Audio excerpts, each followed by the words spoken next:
आदाब, नमस्कार, good evening, सत श्री अकाल। एक बार फिर स्वागत है कहानी के इस एपिसोड में।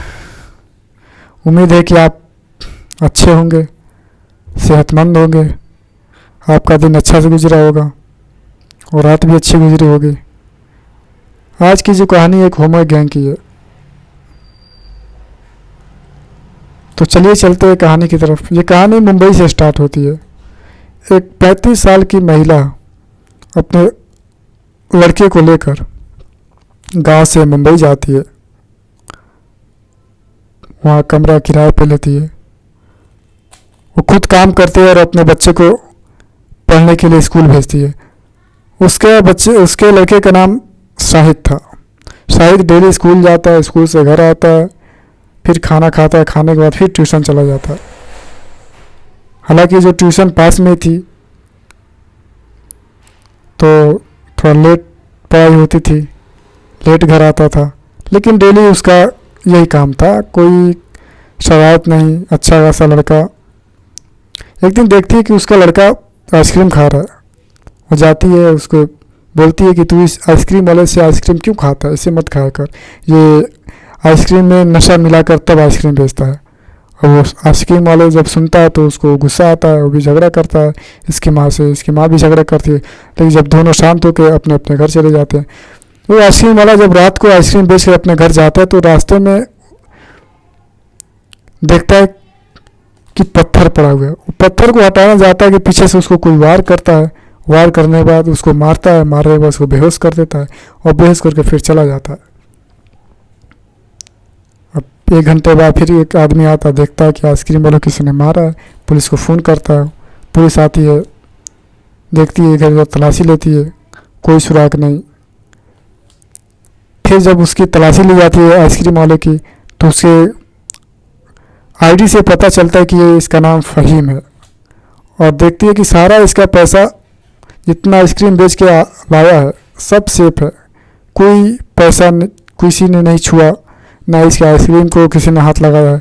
तो पुलिस को पता लग जाता है कि ये जो इसको किसी ने मारा है जाति दुश्मनी की वजह से मारा है। इसको कोई लूटने के लिए नहीं मारा है।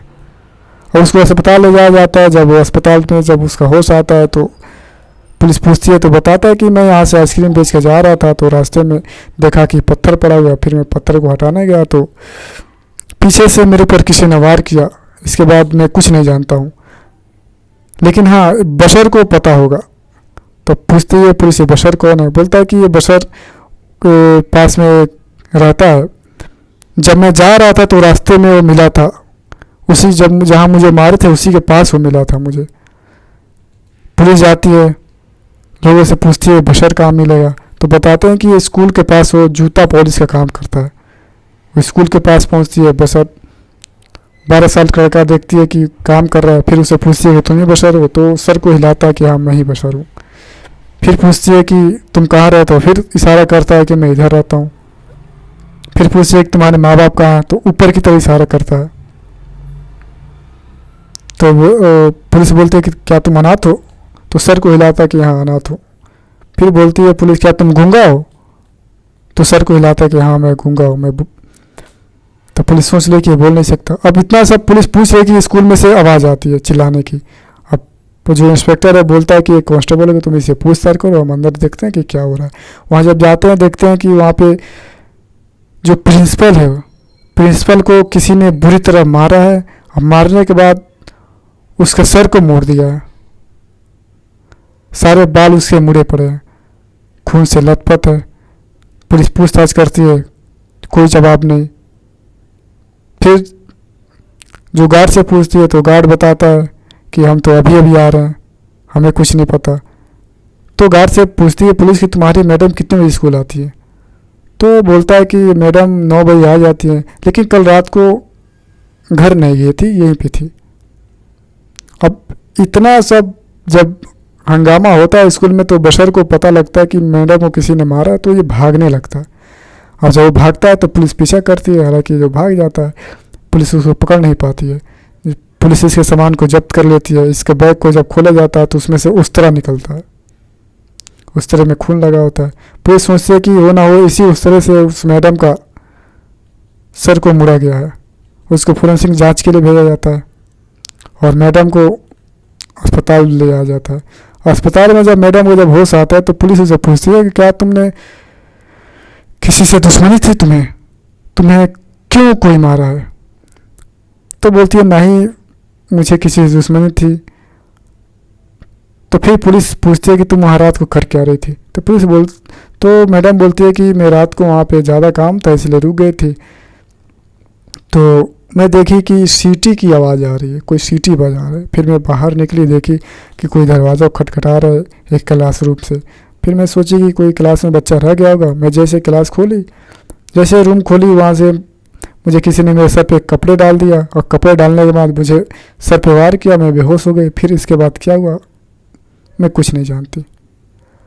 अब ये 4 दिन के अंदर 2 लोगों पर ये हमला होता है, एक आइसक्रीम वाले पे और एक इस पे। दोनों को मारा गया है बुरी तरह से, जानलेवा हमला हुआ है। अब ये बुलेट कौन है? अब पुलिस इसकी तलाश करती है। और ये बशर क्यों भागा? अब पुलिस इसकी तलाश करती है। जब फोरेंसिक जांच आती है उस तरह की, तो उसे पता लगता है कि उस तरह से उस मैडम का बाल को मुड़ा गया था। अब पुलिस बशर को तलाश करती है। फिर बशर को कंस्ट्रक्शन की तरफ पाया जाता है। जब पुलिस उस कंस्ट्रक्शन के पास पहुंचती है, जब अंदर जाती है, तो देख के हैरान हो जाती है। देखती है कि यहाँ पे एक बुलेट पड़ा हुआ है। पुलिस सोचती है कि ज़रूर ये बुलेट गैंग का आदमी का बुलेट होगा। अंदर जाती है तो देखती है वहाँ पे लाश पड़ा हुआ है। अब पुलिस बोलती है कि जब ये बुलेट है तो फिर इसको किसने मारा? आसपास जब तलाशी ले जाती है तो उसके पास से ही लिखा हुआ होता है कि मैंने कहा था ना कि सुधर जाओ, नहीं तो बुलेट का सामना करना पड़ेगा। तो पुलिस को पता लग जाता है कि इसको ये बुलेट नहीं है, ज़रूर बुलेट के आदमी ने इसको मारा है। अभी जांच से फिर तलाशी ली जाती है तो उसमें वहाँ से एक नोटबुक मिलता है। उस नोटबुक पे शाहिद का नाम लिखा हुआ होता है। अब जिसकी मौत हुई है उसका नाम सदाब होता है। सदाब को उसके घर वालों को पास पहुंचा दिया जाता है। उसे फिर उसकी वाइफ से पुलिस पूछती है कि क्या तुम शाहिद नाम के लड़के को जानती हो? तो बोलती है कि हाँ, ये बाजू में एक लड़का रहता है, उसी का नाम शाहिद है। तो पुलिस उसके घर जाती है, उससे पूछती है कि सदाब का कत्ल हो गया है और जहाँ पे कत्ल हुआ है वहाँ पे तुम्हारा नोटबुक मिला है, तुम वहाँ क्या कर रहे थे? तो शाहिद बोलता है कि मैं वहाँ पे कैरम खेलने जाता था। तो पुलिस पूछती है कौन को? तो बोलता है कि जावेद, निसार, बशर और मैं, हम चारों वहाँ पे कैरम खेलते थे। अब जब बशर का नाम लेता है तो पुलिस चौंक जाती है। पुलिस पूछती है कि बशर कहाँ है? तो बोलता है कि मुझे नहीं पता। फिर पूछते है कि बुलेट कौन है? तो बोलता है कि मुझे नहीं पता। फिर उसकी माँ बोलती है, शाहिद की माँ बोलती है कि तुम सदाब की वाइफ से क्यों नहीं जाकर पूछ लेते? सदाब एक नंबर का कमीना इंसान था, घटिया इंसान था। वो दूसरी शादी करने वाला था, शायद उसी की बीवी ने उसको मारा हो। अब पुलिस जाती है, उसकी वाइफ से पूछती है तो बोलती है कि हाँ, मेरा पति दूसरी शादी करने वाला था, एक 12 साल की लड़की है, उससे शादी करने वाला था। तो मैं इसलिए आप लोगों से नहीं बताई कि मैं फंस जाऊंगी और आप लोग मुझे समझोगे कि यही मारी है, इसलिए डर के मारे आपसे मैं नहीं बताई। अब पुलिस पूछती है कि कौन सी लड़की है, चलो बताओ। वो सदाब की वाइफ बताती है, एड्रेस बताती है। उसी एड्रेस पे पुलिस वहाँ पहुँचती है। तो जब उस लड़की के घर पहुँची है जिससे शादी वाली थी, तो उसके बाप से पूछती है। उसके बाप का नाम था आतिफ। आतिफ से पूछे कि तूने सदाब को क्यों मारा? तो बोलता है कि मैं क्यों मारूंगा सदाब को? तो पुलिस बोलती है कि तुम्हारी बेटी से जबरन शादी करने वाला था, इसलिए तूने मारा है। तो वो बोलता है कि नहीं, जबरन शादी करने वाला नहीं था, मैंने खुद बोला था।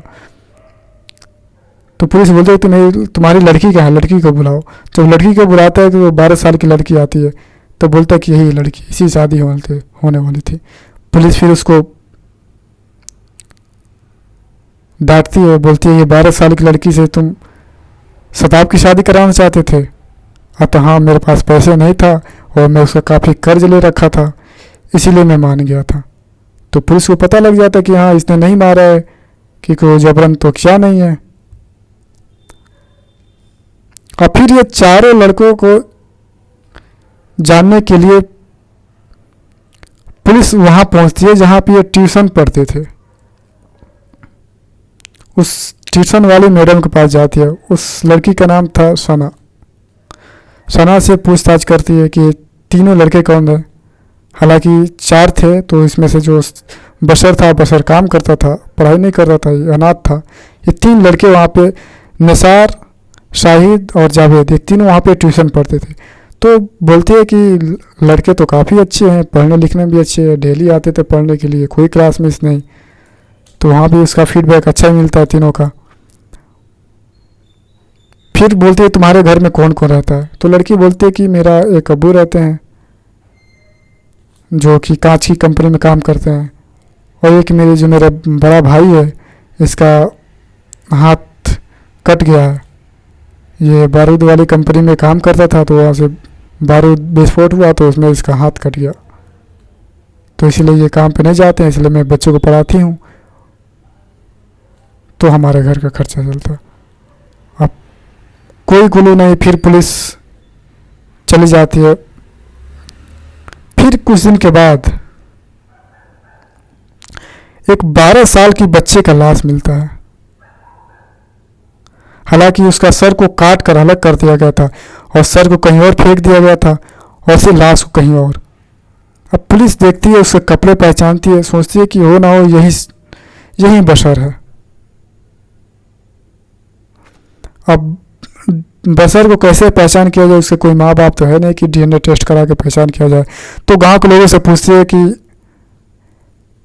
इस लाश को पहचानते हो कि ये किसका लाश है? तो एक आदमी बोलता है कि ये शाहिद की माँ से जाकर पूछो, शायद वो पहचान ले, ये बशर जैसा दिख रहा है। और बशर उसके घर आता जाता था।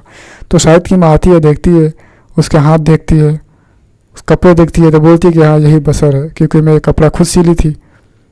अब बशर को किसने मारा और उसका सर कहाँ गया? अब पुलिस इतना पूछती है कि शाहिद कहाँ है? तो बोलते हैं कि शाहिद को मत बताना कि ये बशर कोई मार दिया गया। तो बोलते हैं शाहिद से पूछताछ करनी है, शाहिद को बुलाओ। अब शाहिद को इतना पता लगता है कि शाहिद भाग जाता है। जब शाहिद भाग जाता है तो फिर इन दोनों दोस्तों को पुलिस उठाती है, अलग अलग तरह से अलग अलग ले जाकर पूछताछ करती है। पहले जावेद के घर जाती है, जावेद को उठाती है, जावेद से पूछती है कि तू बता कि बुलेट कौन है? तो बोलता है कि मैं नहीं जानता हूँ। हालांकि शाहिद के गायब होना, बशर का हत्या होना, ये एक अलग ही तरह का माजरा था। तो फिर पुलिस दूसरे एंगल से पूछती है, फिर निसार के पास जाती है, निसार को बुलाती है, निसार से पूछे, देख निसार, तू बता दे कि बुलेट कौन है, हम लोग तुझे छोड़ देंगे। और शाहिद ने सब कुछ हमें बता दिया, तू ही बता दे। तो शाहिद बोलता है, तो निसार बोलता है कि निसार डर जाता है और बोलता है कि इसमें हम अकेले नहीं थे, इसमें शाहिद भी था, जावेद भी था, बशर भी था, और हमारी मैडम भी थी जो ट्यूशन पढ़ाती है। तो बोलता है कि पुलिस पूछती है कि ये बुलेट है कौन? तो बोलता है कि ये बुलेट हमारी मैडम है। अब इतना पुलिस सुनती है तो हैरान हो जाती है कि आखिर एक ट्यूशन पढ़ाने वाली लड़की बुलेट कैसे बन गई। अब पुलिस जाती है उस सना के घर, तो सना के पापा रहते हैं, उसके बाप से पूछती है कि सना कहाँ है। तो उसके बाप बोलते हैं कि अभी गई है मार्केट से आएगी तो मैं आपके पास लेके आऊँगा। तो बोलती है उसका फ़ोन नंबर दो। फ़ोन नंबर देते हैं तो फ़ोन नहीं लगता है। अब 1-2 दिन के बाद सना का जब तलाश किया जाता है तो उसका लाश मिलता है। अब जब उसका लाश मिलता है तो पुलिस हैरान हो जाती है, गांव वाले और हैरान हो जाते हैं, घर वाले भी हैरान हो जाते हैं। और पुलिस ये सोचती है कि बशर को किसने मारा और क्यों मारा, और जब बुलेट ये सना है तो फिर बुलेट को किसने मारा। फिर जावेद को बुलाया जाता है। फिर जावेद से पूछताछ होती है। अब जावेद सारा कहानी बताता है। बोलता है कि हम लोग यहाँ पे 2 लड़के थे जो इस काम को अंजाम देने वाले थे। कौन कौन? पुलिस पूछती है कौन कौन। तो बोलता है कि निसार और मैं। तो बोलता है कि फिर शाहिद कैसे आया। तो वो जावेद बताता है कि शाहिद को तो आना ही था क्योंकि वो सना मैडम से बहुत प्यार करता था और उनके लिए कुछ भी कर सकता था, इसीलिए वो हमारे गैंग में शामिल हुआ। फिर पूछते हैं कि बशर क्यों आया। तो बोलता है कि बशर को आना था इसलिए कि बशर शाहिद के साथ हमेशा रहता था, इसीलिए वो हमारे गैंग में शामिल हो गया। और हमने प्लान बनाया कि मेरे पापा बहुत लड़ते थे मम्मी से और मुझे मानते नहीं थे और उल्टा सीधा झगड़ा करते, गाली देते थे, झगड़ा करते थे। इसलिए हमने एक प्लान बनाया। निसार को बुलाया। निसार का भी यही हाल। निसार से पूछा जाए, पुलिस पूछती है कि तुम क्यों गैंग में शामिल हुए। तो बोलता है कि एक मेरे 12 साल की बहन थी रजिया, जिसकी शादी कम उम्र में वो कुल्फी वाले के साथ करा दिया गया था और 12 महीने बाद जब वो माँ बनने वाली थी तो डिलीवरी के समय उसकी मौत हो गई। इसलिए मुझे बहुत गुस्सा लगा था। फिर मैंने डिसाइड किया कि दोबारा मैं ऐसा होने नहीं दूंगा।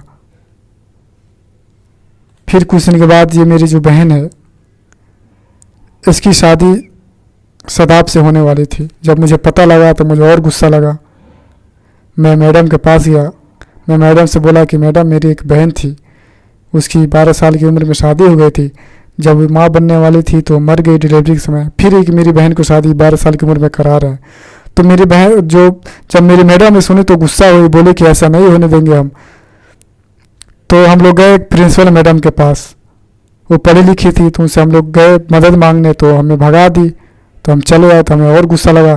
फिर हमने एक गैंग बनाया कि जो गलती करेगा उसको हम सजा देंगे।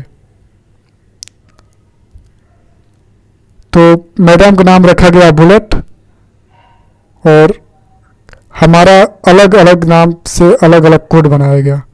जिसका एस शाहिद नाम था उसका एस, जिसका जावेद नाम था उसका जे। हमारा अलग नाम से कोड बनाया गया और सबका काम अलग अलग बांट दिया गया था। शाहिद का काम था नक्शा बनाना, जावेद का काम था मिशन में जो सामान होगा उसको यूज कर उसको इकट्ठा करना,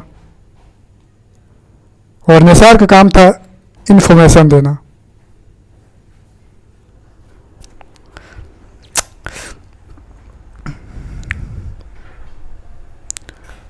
तो हमने पहला जो मारा, हम लोग पहला वार किया हम लोग आइसक्रीम वाले के ऊपर। दोबारा हमारा टारगेट मैडम बनी। तो हमारे अंदर दरार पड़ गया। तो पुलिस पूछती है कि दरार क्यों पड़ा। तो जावेद बताता था कि उसमें मेरे पापा थे। मेरे पापा बहुत गलत आदमी थे। तो हमारे गैंग में जो ये मिशन बना था कि जो भी गलत आदमी होगा हम उसको सज़ा देंगे। तो मैडम बोली कि तुम्हारे पापा भी इसमें शामिल है, तुम्हारे पापा को भी सज़ा मिलनी चाहिए। तो मैं बोला कि नहीं, मेरे मेरे रहते मेरे पापा को कुछ नहीं हो सकता। तो निसार बोला कि जब तेरे पापा मेरी बहन से शादी करने वाले हैं और ये गलत है, उनको सज़ा मिलनी चाहिए। तो मैं गुस्से में बोला कि अगर मेरे पापा को कुछ हुआ तो तुम लोग मैं छोड़ूंगा नहीं, और मैं गुस्से में बोल के चला आया।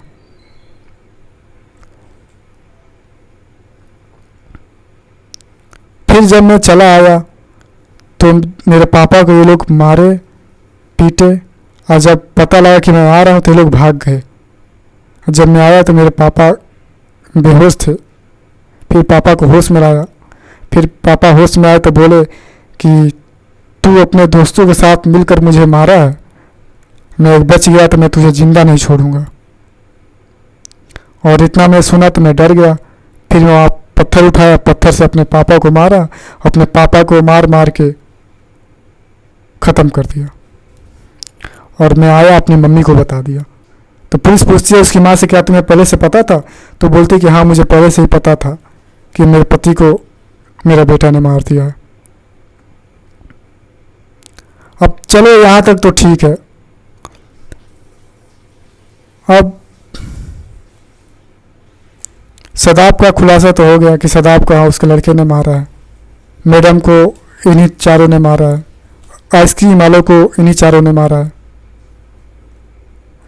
अब बशर को किसने मारा? अब ये क्लू मिलती है। अब इतना जब पुलिस सुनती है तो मैडम को बुलाती है। हालांकि मैडम काफ़ी दिन से लापता है, कोई सुराग नहीं। फिर जो सना मैडम है, जो लड़की जो ट्यूशन पढ़ाती थी, उसकी लाश मिलती है। अब पुलिस चौंक जाती है कि अब इसको किसने मार दिया।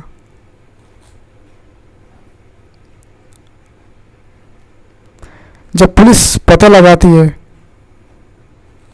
कोई सुराग नहीं, इन सब का खुलासा हो चुका था। पुलिस सोची कि जरूर सना सब बशर के मर्डर के बारे में जानती होगी, इसीलिए इसको किसी ने गलत तरीके से मार दिया।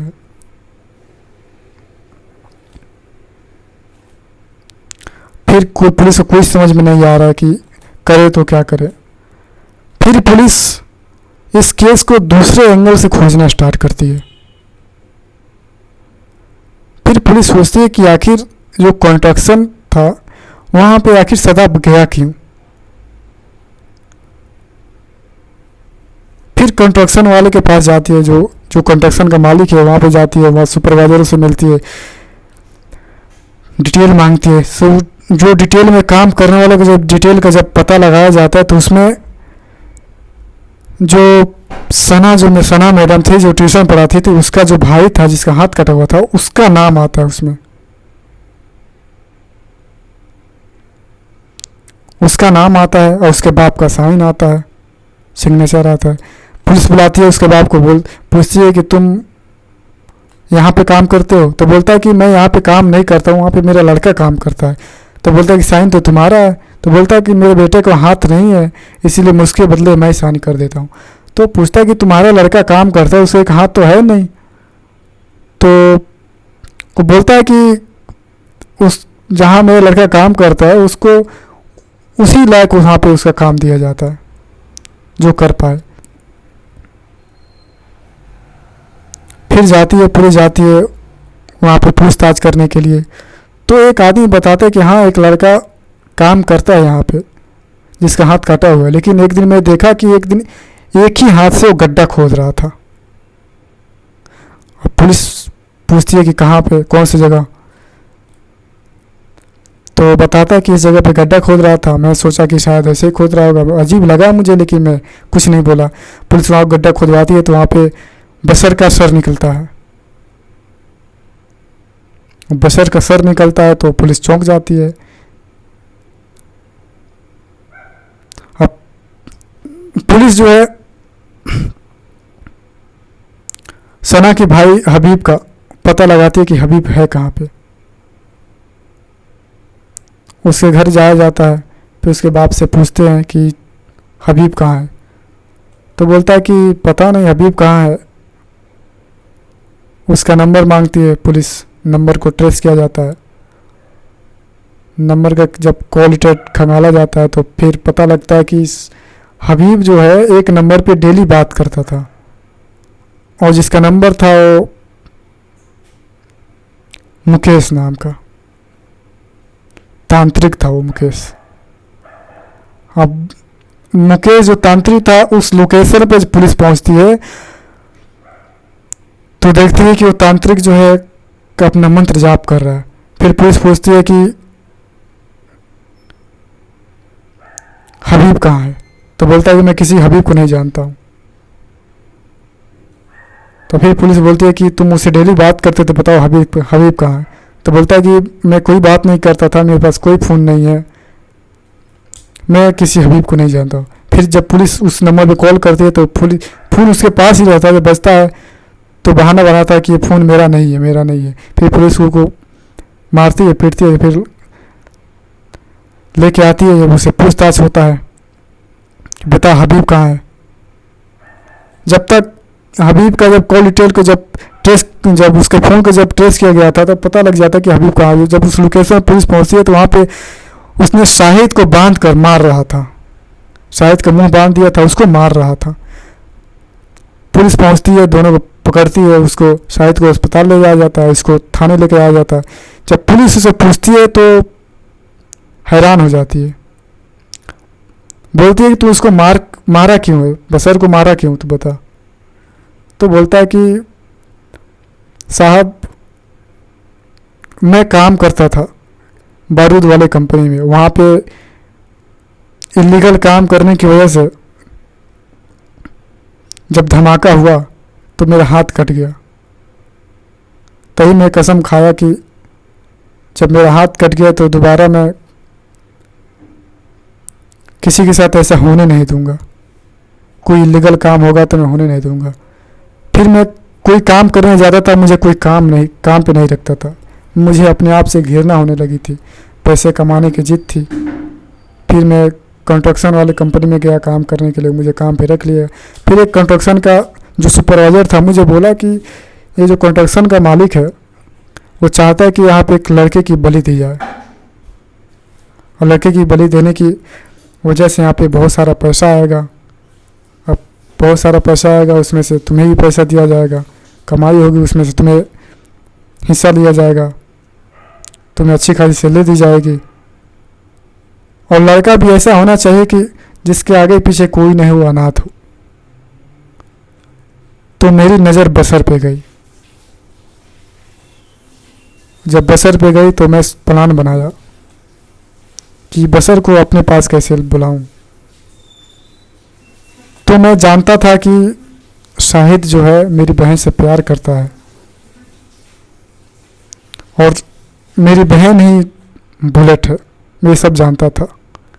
तो मैं एक प्लान बनाया, शाहिद को बुलाया और बोला कि देख मेरी बहन तुझे नहीं चाहती है, लेकिन तू मेरी बहन को बहुत चाहता है, मैं सब जानता हूँ, और मेरी बहन ही बुलेट है ये भी मैं जानता हूँ, मैं तेरा हेल्प करना चाहता हूँ। ये जो तेरा बशर है, दोस्त है, इसके पीछे पुलिस पड़ी है, मैं इसको अच्छे जगह ले आके छुपा दूंगा, पुलिस को नहीं जानेगी, नहीं ढूंढेगी। अब इसी भरोसे शाहिद जो है मेरे साथ भेज देता है, मैं उसको तांत्रिक पास ले जाता हूँ और वहाँ पे उसकी बलि चढ़वा देता हूँ।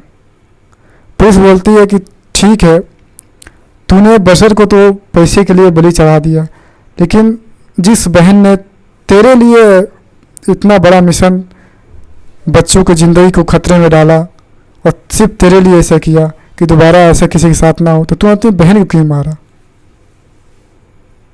तो बोलता है कि नहीं, मैं अपनी बहन को मैं नहीं मारा। काफ़ी पूछताछ के बाद भी यही बोलता है कि मैं अपनी बहन को नहीं मारा। फिर पोस्टमार्टम से पता लगता है उसकी बहन का कि किसी 2 धार हथियार से उसको मारा गया है। फिर पुलिस शुरू से सोचना स्टार्ट करती है। पुलिस जब शुरू से सोचना स्टार्ट करती है तो उसको शुरू में पता लगता है कि जब वो शाहिद के घर गई थी तो वहाँ पे कैंची रखी हुई थी, कपड़े काटने के लिए कैंची रखी हुई थी। तो कैंची पर पुलिस की नज़र पड़ी थी, तो अचानक कैंची याद आता है। तो फिर पुलिस शाहिद की माँ को बुलाती है पूछने के लिए। फिर पूछताछ में जब उसकी माँ कबूल करती है कि हाँ मैंने ही मारा है, मैंने ही सना को मारा है। पुलिस पूछती है क्यों, तूने सना को क्यों मारा? तो बोलती है कि वो मेरे बेटे को बर्बाद करके रखी थी। मेरा बेटा उसके पास पढ़ने जाया करता था और जब आता था तो मैं उसके जब किताब एक दिन देखी तो उस पर उसके नाम का लेटर मुझे मिला कि सना से मैं बहुत प्यार करता हूँ और मेरे बेटे की करियर ख़राब ना हो जाए। तो मैं उसके पास गई, उससे बोली तो बोली कि ऐसा कुछ नहीं है। फिर मेरा बेटा जब गुम हो गया फिर मैं उसके पास गई, बोली कि ऐसा बता मेरा बेटा कहाँ है। तो बोली मेरे पास तुम्हारा लड़का नहीं है।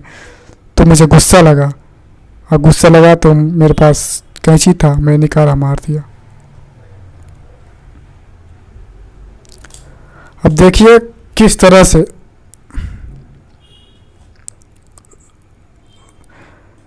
तीनों जिंदगियां बर्बाद हो गई। हालांकि ये जो तीनों लड़के थे नाबालिग थे,